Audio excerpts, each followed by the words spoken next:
And then they didn't do anything. Now. Thank you. Thanks, Dave. Senate will come to order. I'll ask for a moment of silence in lieu of a devotional.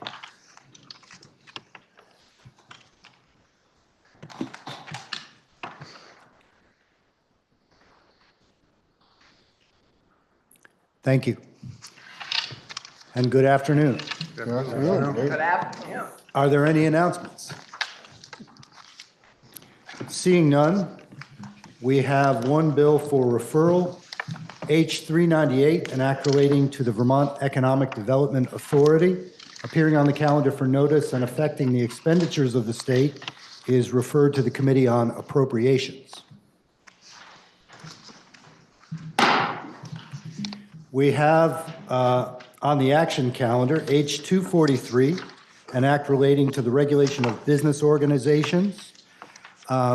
This passed the House on March 20th, 2025. It was referred to the Committee on Finance, which reports it has considered the bill and recommends that the Senate propose to the House that the bill be amended, as appears at pages 724 to 728 of today's calendar, and that with such proposal of amendment, the bill ought to pass.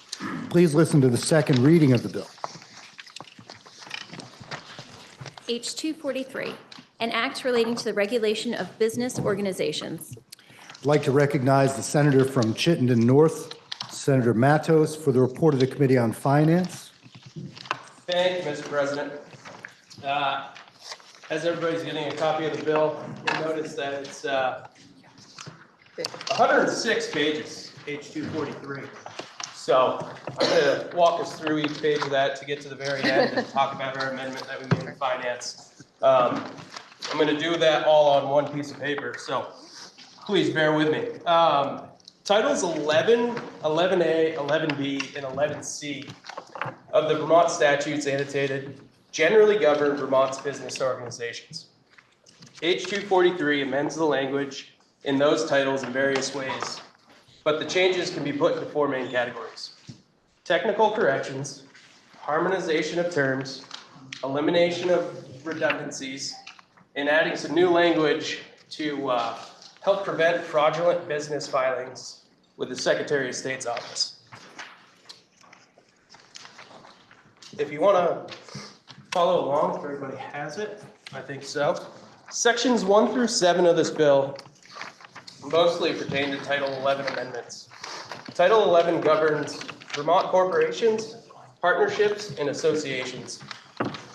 For example, the title of Chapter 7 is changed from cooperatives to general cooperative corporations and cooperative associations.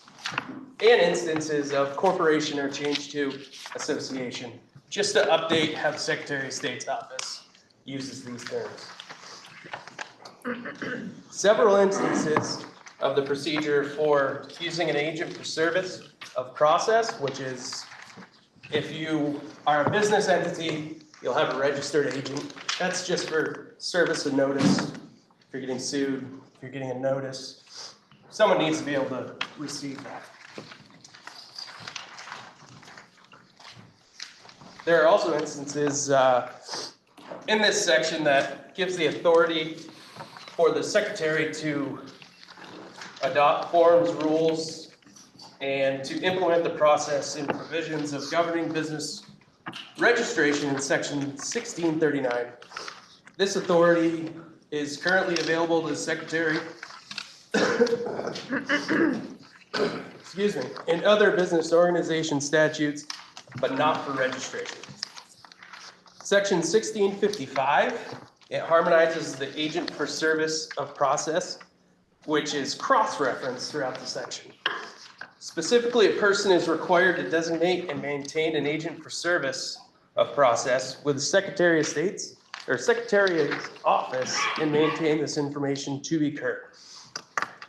Now, sections 8 through 24 update titles 11A, 11B, and 11C as to how the harmonization of agent for service of process is updated to reflect the most current language for Vermont business corporations, nonprofits, and Vermont mutual benefit enterprises. So that's a bulk of the bill. We reviewed it. There's many, many pages. You'll see there's a lot of crossouts. They're going to reference different sections and just updating and harmonizing the language to be more current with what the Secretary's office uses. And lastly, in section 27, we have a study, but don't be worried. It's only the Secretary of State's office can evaluate the following issues concerning their new online business filing system, statutory revisions, laws governing trademarks, the amount of fees collected for different filings, and assessing the oversight authority for data brokers, telemarketers, and utility cooperatives. It's just the Secretary of State being able to have conversations with stakeholders.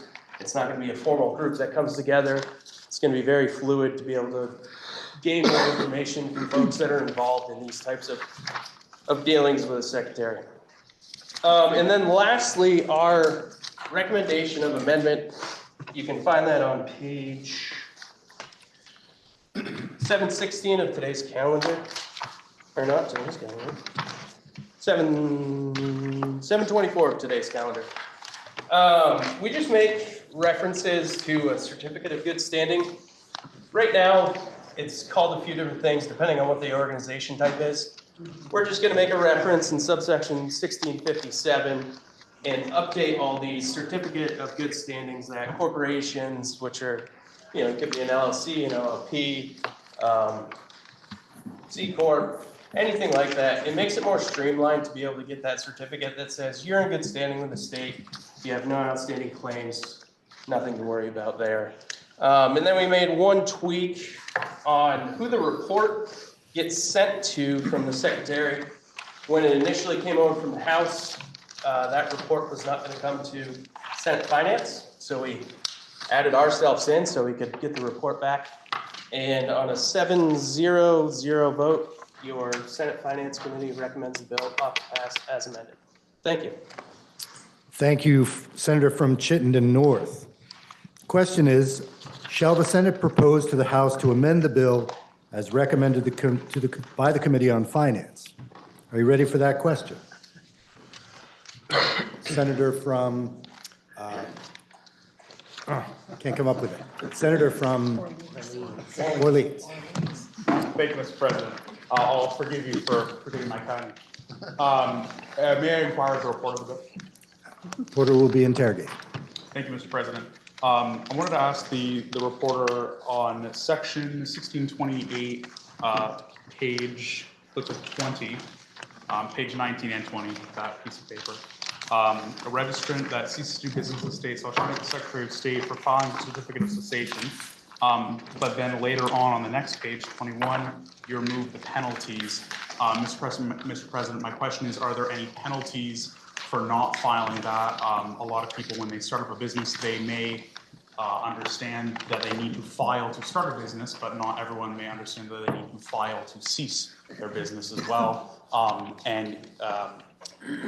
I approve of taking the penalties out for not understanding that you need to file that cessation. But are there any penalties that have been added in elsewhere that I'm not seeing? Thank you, Mr. President. The answer to your question is no, there's not. I thank the reporter. Thank you, Mr. President. Again, the question is, shall the Senate propose to the House to amend the bill as recommended by the Committee on Finance? Are you ready for that question?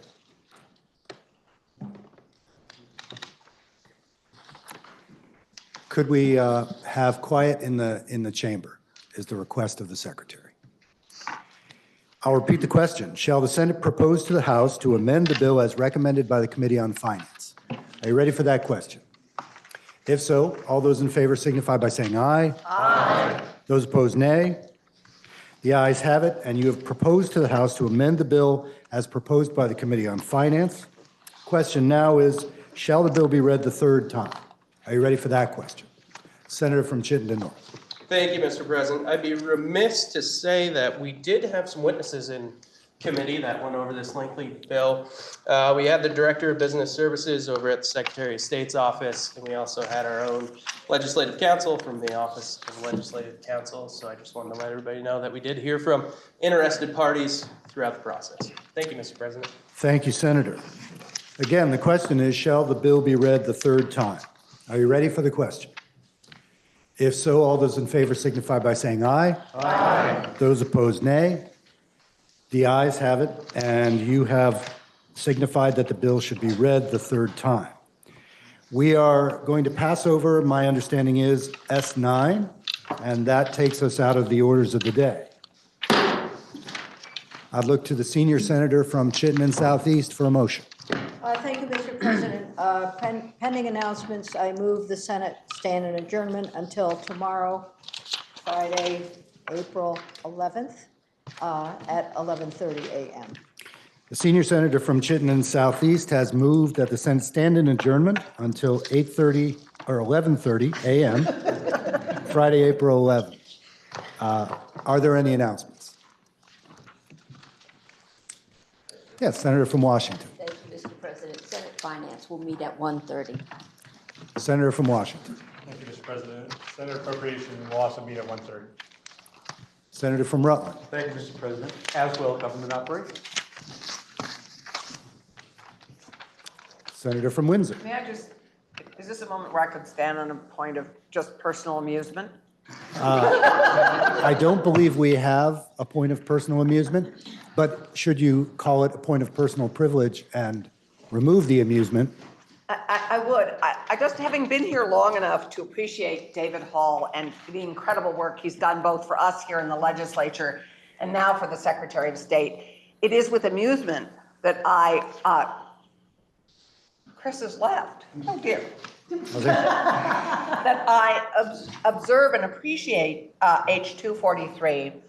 We have someone who's now running this division for the Secretary of State who helped write most of the laws that he helped work around and technically correct for us and update.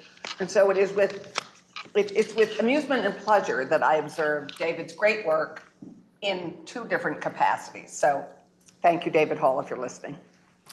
Thank you, Senator. Are there any further announcements? Seeing none, the senior senator from Chittenden Southeast has moved that the Senate stand in adjournment until 11:30 a.m., Friday, April 11th. Are you ready for the question? If so, all those in favor signify by saying aye. Aye. Those opposed, nay. The ayes have it, and the Senate will stand in adjournment until 11:30 a.m., Friday, April 11th.